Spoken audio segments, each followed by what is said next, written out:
చలువతోటలో కళ్యాణ మండపం కావాలని స్థానిక ప్రజలు ఎప్పటి నుంచో తనకు విజ్ఞప్తి చేస్తూ వస్తున్నారని, కౌన్సిలర్ కూడా ఈ కళ్యాణ మండపం నిర్మాణానికి తాను ఎంతో పోరాటం చేశానని, చివరకు అది సాధించడం జరిగిందని విశాఖ దక్షిణ నియోజకవర్గ జనసేన నాయకులు 32వ వార్డు కార్పొరేటర్ డాక్టర్ కందుల నాగరాజు తెలియజేశారు. జీవీఎంసీ 32వ వార్డు చలువతోటలో కళ్యాణ మండపం నిర్మాణానికి గాను శుక్రవారం ఉదయం దక్షిణ నియోజకవర్గ ఎమ్మెల్యే మరియు స్థానిక 32వ వార్డు కార్పొరేటర్ డాక్టర్ కందుల నాగరాజు శంకుస్థాపన గావించారు.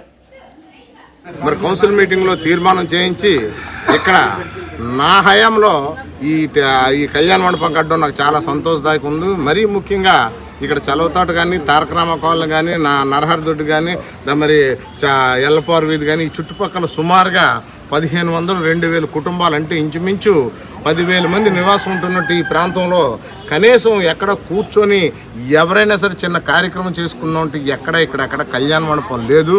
మరి ఒక చిన్న అంగన్వాడీ కూడా లేదు. ఎవరు చనిపోయినా, ఎవరు పుట్టినరోజు అయినా, ఎవరు పెద్ద పిల్ల అయినా, ఇంకోటైనా రోడ్ల మీద చేసుకునే పరిస్థితి. అది దృష్టిలో పెట్టుకొని దీన్నేమో అనేక సందర్భాల్లో అనేక మంది ఎమ్మెల్యేలకు కూడా నేను చెప్పడం జరిగింది. ఎప్పుడూ చేయలేదు. ఇది నా హయాంలో అవడం నాకు ఆనందం. అదే మాదిరిగా మరి ఈరోజు ఇక్కడ శంకుస్థాపన చేసాం. ఈ శంకుస్థాపన కార్యక్రమంలో మన ఎమ్మెల్యే గారు కూడా రావడం, అలాగనే మరి ఈ కార్యక్రమం అంతా కూడా అతి త్వరలో ప్రారంభించి రేపు మా ఎక్స్పెక్టేషన్ ప్రకారంగా ఏప్రిల్, మే నెలలో ఇది మళ్ళీ ఇనాగ్రేషన్ నా చేతితో చేస్తానని ఈ సందర్భంగా తెలియజేసుకుంటూ